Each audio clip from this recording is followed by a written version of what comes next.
Hello everyone, आप सभी का स्वागत है हमारे यूट्यूब चैनल। यहाँ पे पढ़ रहे हैं बिहार बोर्ड वर्ग 7 अध्याय 4 और हम उसका यहाँ पे देख रहे हैं प्रश्नावली 4.2। तो आइए हम लोग देखते हैं प्रश्नावली 4.2 का पहला क्वेश्चन। जैसा कि आप लोग देख रहे हैं, प्रश्नावली 4.2 का पहला क्वेश्चन दिया हुआ है कि एक क्रिकेट मैच में खिलाड़ियों द्वारा बनाए गए रन इस प्रकार है, जैसा कि यहाँ पे दिया गया है। तो ये जो आंकड़ा दिया गया है, इनका जो हमें निकालना है माध्य, माध्यक और बहुलक, और उसके बाद जो है बताना है क्या ये तीनों समान है या नहीं, या जो इसका जो आंसर आएगा यानी माध्य, माध्यक और बहुलक जो निकलेगा, ये हमें यहाँ पे दिखाना है कि ये समान है या नहीं है। तो आइए हम लोग सॉल्व करते हैं पहला क्वेश्चन।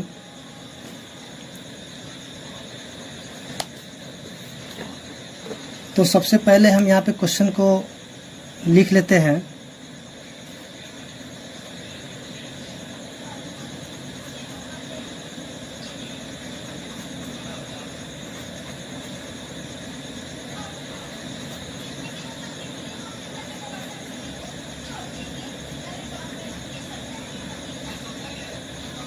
अब जो है इन क्वेश्चन को इन आंकड़ों को हम क्या करेंगे कि आरोही क्रम में या फिर अवरोही क्रम में से लिख लेंगे, यानी कि घटते क्रम या बढ़ते क्रम में हम यहाँ पे लिख रहे हैं। तो आइए हम इसको जो है बढ़ते क्रम में लिख लेते हैं, यानी कि आरोही क्रम में। तो बढ़ते क्रम में लिखने पर या सजाने पर या लिखते लिखने पर, तो यहाँ पे देखेंगे कि सबसे छोटा अंक 6 है, तो 6 के बाद जो है 8 है, तो हम लिखेंगे 8। उसके 8 के बाद जो है 10 है, तो 10 यहाँ पे देख लेंगे। यहाँ पे 1 2 बार है, तो यहाँ पे लिख लेंगे 2 बार। उसके बाद 10 के बाद आएगा 15, देखिए 15 1 बार 2 बार 3 बार, तो यहाँ पे 15 को हम 3 बार लिख लेंगे। 15 के बाद जो है यहाँ पे 50 है, तो हम इसको 50 लिख लेंगे। उसके बाद जो है आएगा 80, यहाँ पे 80 को भी हम लिख लेंगे। उसके बाद 100 भी लिख लेते हैं। उसके बाद बच जाएगा 120, तो यहाँ पे लिख लेंगे 120।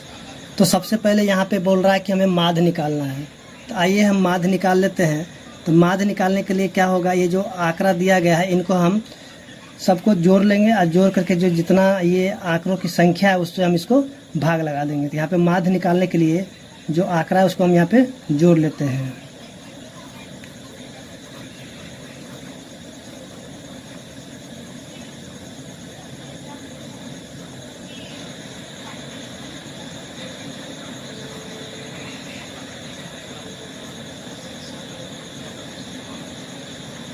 देखिए ये जो आंकड़ा देंगे इनको हम यहाँ पे जोड़ लिया है, और आंकड़ों की संख्या यानी कि 11 है, तो हम क्या करें 11 से भाग लगा देंगे। तो आइए हम इसको पहले जोड़ लेते हैं। तो यहाँ पे जो इसे जोड़ने के बाद आया है 429। उसके बाद ये जो नीचे में 11 थे, हम यहाँ पे 11 लिखेंगे। अब इसको हम यहाँ पे काट दें, तो ये कट जाएगा 39 बार में। तो इनका जो माध्य है आ गया है 39। अब हम यहाँ पे क्या करें, इनका माध्यक निकालेंगे।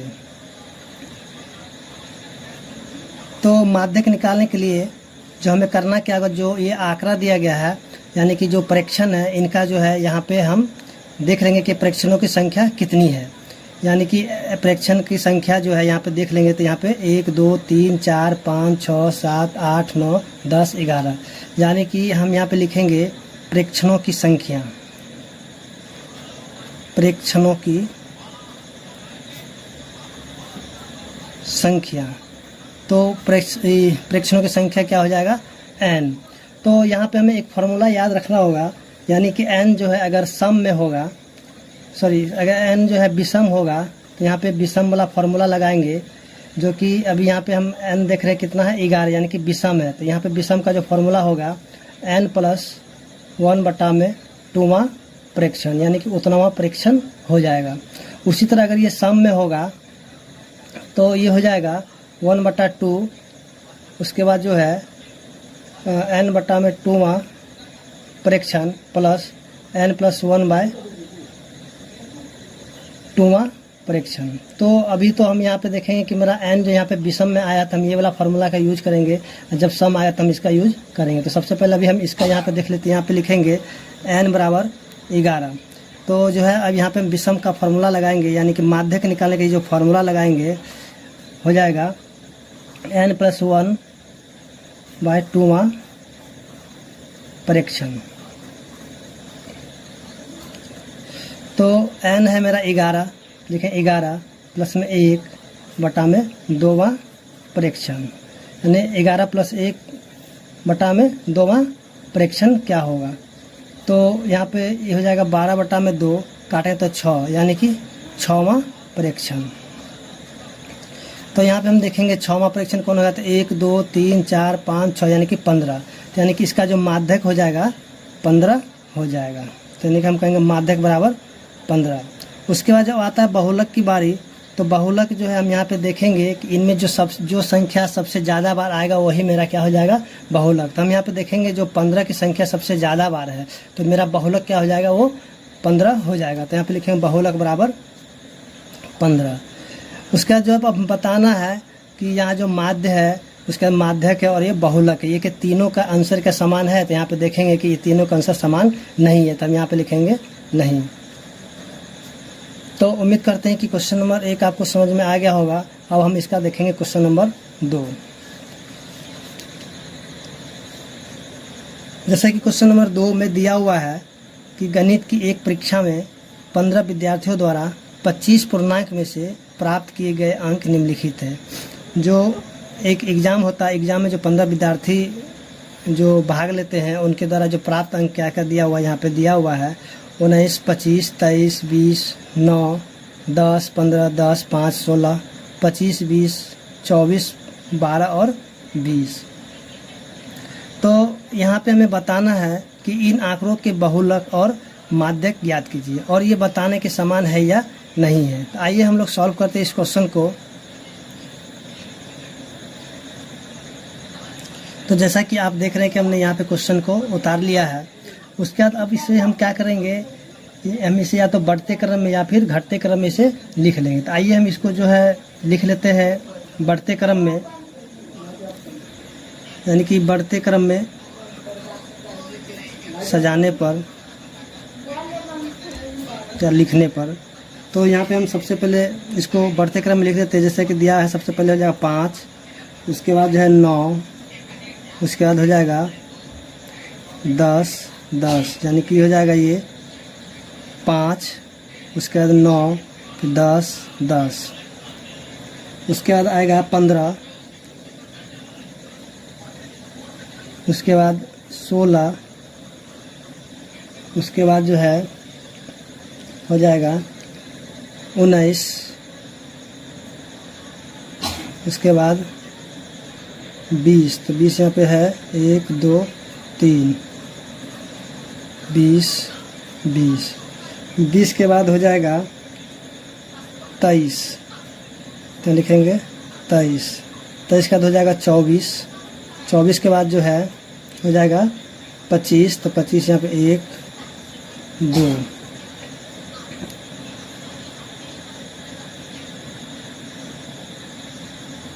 सॉरी यहाँ पे 12 छूट गया है कि 10 के बाद हो जाएगा 12। तो अब जो है हम यहाँ पे देखेंगे यानी परीक्षणों की कुल संख्या कितना, यानी कि हमें लिखना है परीक्षणों की संख्या। तो 1 2 3 4 5 6 7 8 9 10 11 12 13 14 और 15। तो यहाँ पे हो जाएगा 15, जो कि 15 क्या है, विषम है। तो हम यहाँ पे जो है इसका माध्यक निकालने का विषम का फार्मूला लगाएंगे। तो माध्यक हो जाएगा n+1/2वां परीक्षण। तो n मेरा यहाँ पे 15 है, तो 15 प्लस में 1/2वां परीक्षण। तो यहाँ पे लिखें 15 1 16 बटा में 2 यानी कि 8वां फ्रैक्शन हो जाता है। 8वां यहाँ पे संख्या हो जाएगा 1 2 3 4 5 6 7 8 यानी कि 19। तो इसका जो माध्यक निकल जाएगा 19। उसके बाद हम यहाँ पे देखेंगे कि ये जो है इनका अब बहुलक निकालना है। तो बहुलक में हम देखेंगे जो संख्या सबसे ज़्यादा बार आएगा। तो यहाँ पे देखेंगे कि 20 जो यहाँ पे ज़्यादा बार आते हैं, यहाँ पे इसका बहुलक क्या हो जाएगा 20 हो जाएगा। तो अब इसे बताना कि ये दोनों के अंश यहाँ पे समान है। तो यहाँ पे दोनों समान नहीं आए, ये पे आ गया 19 और ये आ गया 20। तो यहाँ लिखेंगे नहीं, दोनों समान नहीं है, नहीं है। तो उम्मीद करते हैं क्वेश्चन नंबर 2 आपको समझ में आ गया होगा। अब यहाँ पे क्वेश्चन नंबर 3 को देखते हैं। तो यहाँ पे क्वेश्चन नंबर 3 दिया हुआ है कि निम्नलिखित आंकड़ों के बहुलक और माध्यक ज्ञात कीजिए। उसके क्या इससे एक से अधिक बहुलक हैं? तो यहाँ पे देखना होगा इसको सॉल्व करके कि यहाँ पे बहुलक और है या फिर नहीं है। तो आइए सॉल्व करते हैं इस क्वेश्चन को।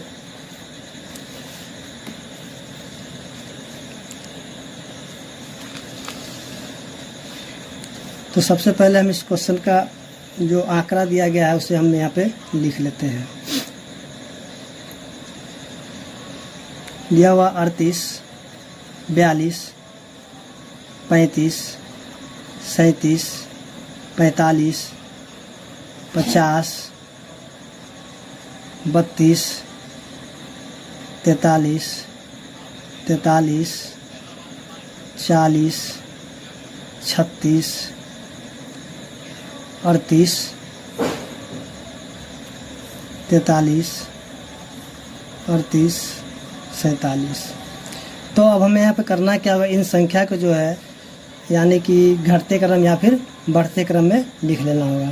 तो आइए हम इसे लिख लेते हैं बढ़ते क्रम में। तो इसे हम सबसे पहले लिख लेते हैं आरोही क्रम में। तो आरोही क्रम में लिखने पे हो जाएगा 32 35 36 37। इसके बाद हो जाएगा 38 38 38। उसके बाद हो जाएगा 40 42। इसका 43 43 43। उसके बाद हो जाएगा 45। उसके बाद हो जाएगा 47। उसके बाद हो जाएगा 50। तो यहाँ जो है कि इसका जो बहुलक हो जाएगा, तो बहुलक यहाँ पे इसका जो है 38 जो यहाँ पे 1 2 3 बार है, 43 है 1 2 3 बार। तो इनका जो बहुलक जो है 38 और 43 हो जाएगा, यानी कि बहुलक इसका 38 हो जाएगा क्योंकि बारंबारता इसका 3 बार है, 3 है। और 43 का भी बारंबारता